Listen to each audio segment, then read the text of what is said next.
Some students are back on Abilene ISD campuses after trying out remote learning. KTAB's Mercedes Hernandez has more on why youngsters are going back to school and a look at current enrollment numbers.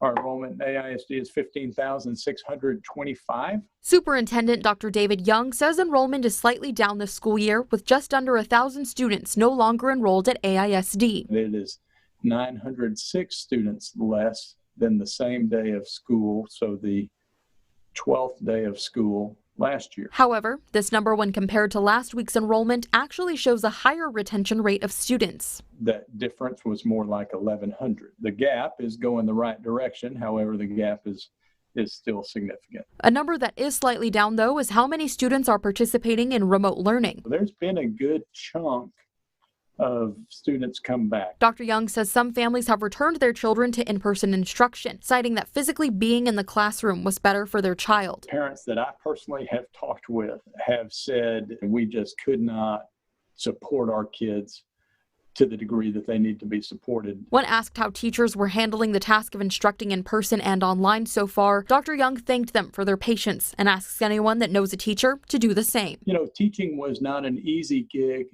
prior to all this, and all we have done is ratchet up the degree of difficulty. In Abilene, with coverage you can count on, Mercedes Hernandez, KTAB News.